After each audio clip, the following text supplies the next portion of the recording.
Le pas de danse de Dani Alves. Et là, continue la fête. Il met les gants de gardien de trappe. C'est ouf. Salut à tous, footeuses et footeux de même famille. C'est Thomas, fin du match entre Sochaux et Paris, 4-1. Un triplé d'André Di Maria, son premier sous les couleurs parisiennes. C'est bien, il cartonne en ce moment. Un but de l'inénarrable Cavani qui redébloque son compteur, parce qu'il était un peu en panne quand même pour Cavani. Il était à 4 buts, je crois, en un mois. C'était pas oufissime depuis son record. Et là, tu te dis que pour un 9 normal de Ligue 1, 4 buts en un mois, c'est énorme par rapport aux 12 que tu mets dans l'année. Mais pour Cavani, c'est quand même anormal. Du coup, voilà, pour les Parisiens, ça va faire du bien, je pense, en vue de ce match contre Madrid, le 14. Un but de Martin, le Sochalien, qui, à mon avis, a subi une grave blessure. J'espère que c'est pas grave. Ils verront ça à l'IRM, en tout cas, demain, quand ça sera dégonflé. Hein, c'est con. Et voilà. Sondage, à la fin de la vidéo. Ça va vous plaire, à mon avis.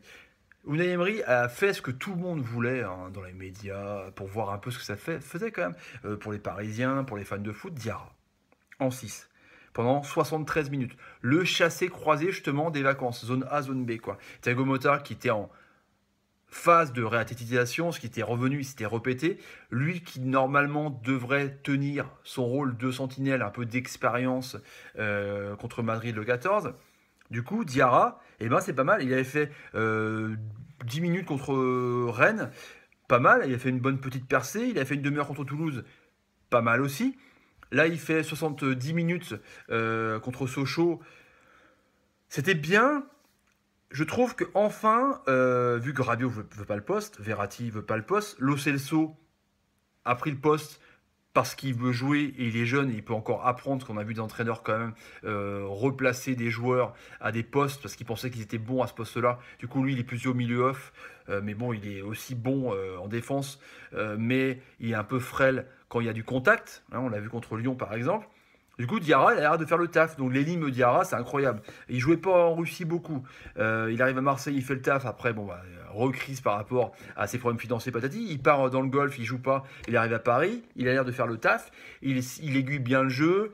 C'est un peu lui le patron. Il fait des percées. Il arrive à faire un peu ce rôle de 6, de gratteur de ballon, même de double pivot, de pouvoir se retourner face au jeu, d'être le patron de la défense, quand même, le premier relais de la ligne de 4 de derrière. Euh, les percer un petit peu, parce qu'il a un petit gabarit, un centre de gravité assez bas. Du coup, il arrive à dribbler, faire des changements de direction, un peu à la Verratti d'ailleurs. Non, c'est intéressant. Franchement, il a fait, mis à part sa faute débile, qui mérite franchement pour moi un carton jaune en fin de première mi-temps, complètement débile, il lui pétait les plombs. Franchement, c'était pas mal, pas mal. Pourquoi pas? À voir qui vont choisir entre Thiago Motta, Papi Motta, avec son tracteur, mais son expérience tellement énorme des grands matchs, et son vice, mine de rien, ou Diarra, qui a l'air de faire le taf, qui a l'air de faire l'énigme un peu, hein, 32 ans, mais bon, pourquoi pas. En tout cas, Paris qui s'est fait bousculer, qui s'est fait rentrer dedans dans le match. Le but de 55 secondes a vraiment mis les trucs en place. On s'est dit que ça allait être la tôle pour les amis sochaliens. Mais non, en fait, pas du tout. Parce que sur ce but-là, c'est Draxler qui rejouait, qui était un peu sur le bord parce que le Cesso du coup était en 6 et on faisait jouer Rabiot et Verratti, un coup de Pastore qui est rentré mine de rien, qui a été pas mal aussi en tant que joker. Et du coup Draxler a bien percé, a passé à Kylian qui a bien centré pour l'ami Di Maria. Ensuite, il y a eu cette magnifique transversale, balle piquée de 40 mètres au-dessus de la défense de Verratti. Voilà, et Di Maria, après, a repris un bon tir en deux temps, du coup, de l'ami Cavani. Il l'a repris, d'en marquer son triplé. Et puis, donc, l'ami Cavani a marqué avec un bon centre de Kurzawa, qui a fait une bonne chose enfin dans ce match. Suivez mon regard. Parce que l'égalisation sochalienne, c'est quand même à moitié... hein, c'est chelou quand même. C'est quoi cet étirement défensif de ouf, quoi. Alors, soit le mec, il est ailier, parce qu'il arrive quand même à faire des bons débordements, il a une technique pas trop dégueulasse, mais là, sur Tousgar et Martin, le mec est censé être latéral d'une des meilleures équipes d'Europe, qui prétend à soulever la coupe aux grandes oreilles, et là, mais c'est un truc de ouf, quoi, le cafouillage qu'il y a eu sur le but de Martin. Alors heureusement qu'il fait une bonne passe D pour Cavani.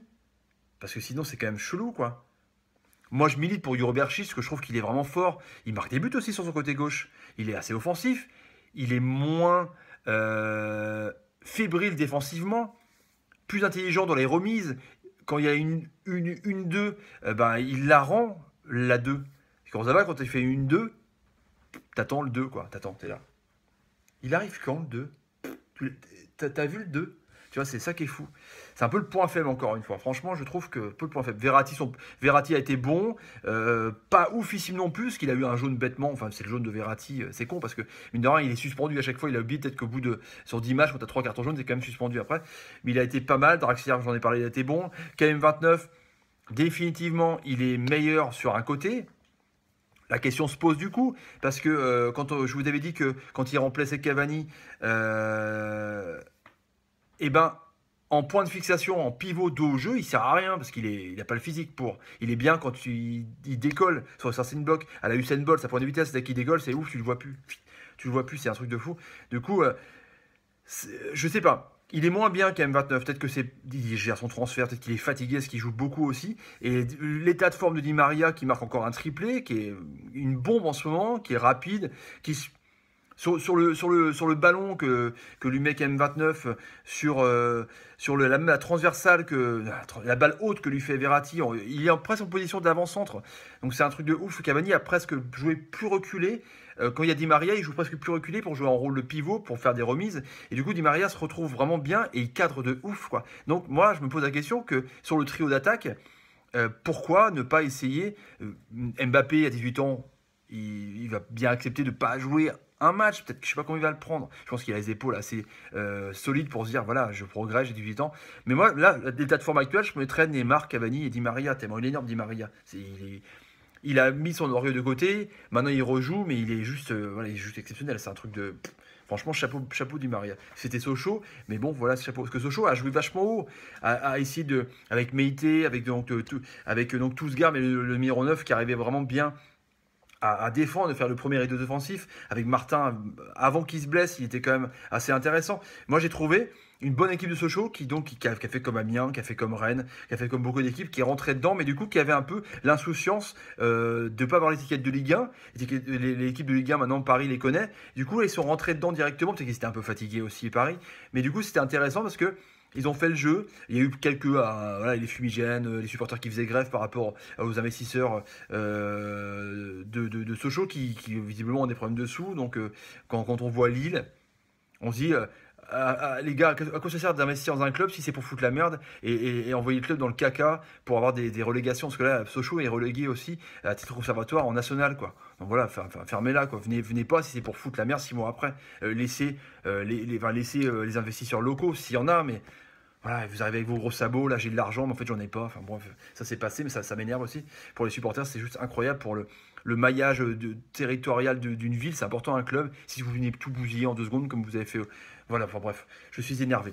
Mais du coup, Sochaux a créé vraiment une grosse intensité défensive que beaucoup de Ligue 1 ne font pas à attendre Paris. Et du coup, c'était assez intéressant. Je trouve que ça a débloqué un peu le troisième but de Paris, a débloqué un peu l'histoire, quoi. Parce que Sochaux a essayé en deuxième mi-temps, mais ils étaient fatigués, parce qu'un pressing de ouf quand tu es en équipe de Ligue 2 contre Paris, forcément tu les as plus, en plus tu perds ton meilleur joueur, Martin est son meilleur joueur. En tout cas, voilà, je trouve que c'était assez intéressant, même si Paris a surdominé en possession de balles, mais Paris a du répondant. Paris se prépare pour Madrid, et Sochaux a pas démérité, ils ont joué leur jeu 4-1, c'est presque la moyenne contre une équipe de Ligue 1, en tout cas, voilà, match sérieux, pris par les Parisiens avec des révélations comme Diarra qui a été bon ou Di Maria qui confirme. Voilà, donc 4-1 pour les Parisiens qui se qualifient en quart de finale de Coupe de France. Les résultats des autres matchs de Marseille et des éliminations de Auxerre dans la description. Et le sondage du jour pour vous, est-ce que Lassana Diarra, pour vous, devrait jouer numéro 6 le 14, à votre avis? Le sondage. Petit player blanc. Lassana Diarra devrait jouer numéro 6 ou pas? Allez, ciao les amis, n'oubliez pas de vous abonner à la chaîne, mettre des pouces et partager la vidéo. C'est le nerf de la guerre. Allez, ciao les amis, salut. Et trappe le rouge. C'est con quand même. C'est con.